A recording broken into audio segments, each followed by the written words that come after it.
Thank you, Mr. Chairman. Thanks to the witnesses for being here. Ms. Gaines, I want to start with you. Thank you for your courage in being here today. Thank you for your courage and advocacy for women. You have been subjected to an unbelievable amount of abuse. You talk about intimidation, threats of violence. You have suffered it. I want to put up here a picture so everybody can see it. This was the welcome you were treated to at San Francisco State University just a couple of months ago when a mob assembled where you were supposed to speak, I believe for over 3 hours, screamed, threatened you, barricaded you in a room. Do I have that basically correct? Yes, I was held for ransom for 3.5 hours by hundreds of these protesters, as you see on the board. They demanded that I had to pay them money if I wanted to make it home to see my family safe again.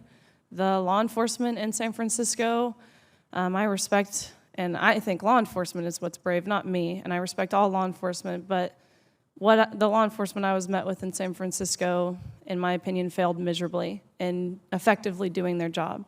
They had mentioned that it was not ideal for them to be seen as anything other than an ally to this community, and that was made very obvious in the treatment and effectiveness of removing me safely from that situation. Why were you threatened and barricaded into a room and held for ransom for hours on end? I mean, what was it you were saying that was so terrible?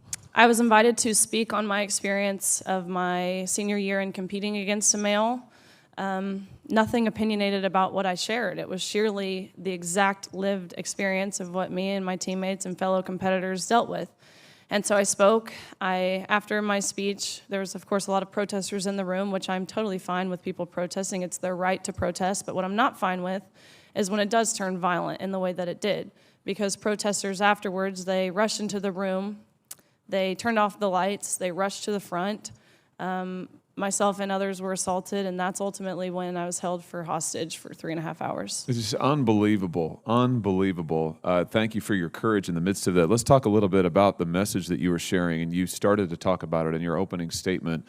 Just tell us about your experience, because nobody can question your experience. I don't think anybody sitting at the table, and certainly nobody at this podium, has had the experience that you have had. You were talking about just the incredible surprise, shall I say, to put it gently, of finding a biological man, a 6'4" biological man in your locker room and having to accept that without being asked about it, without being told about it even. What was that like for you? Tell us about that.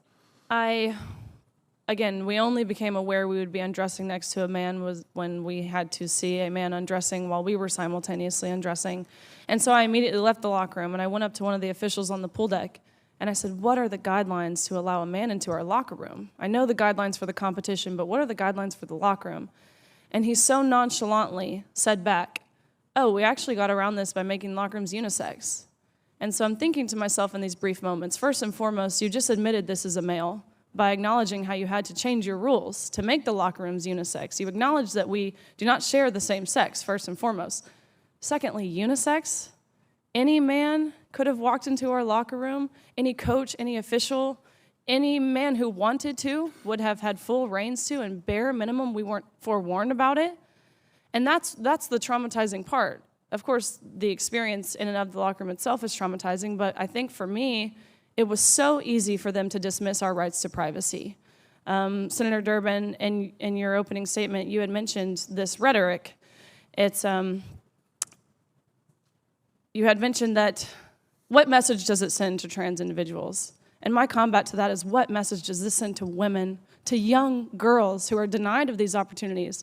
So easily their rights to privacy and safety thrown out of the window to protect a small population, protect one group as long as they're happy. What about us?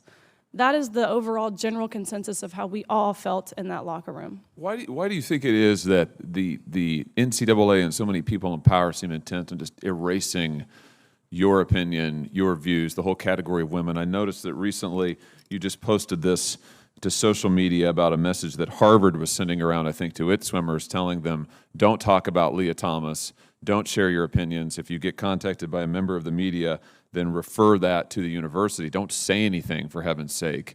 Tell us about this. I mean, this has been your experience over and over and over. You're told as a woman to shut up, don't say anything. What's that like? That is continually happening. And if we do speak up, you're immediately labeled as some name.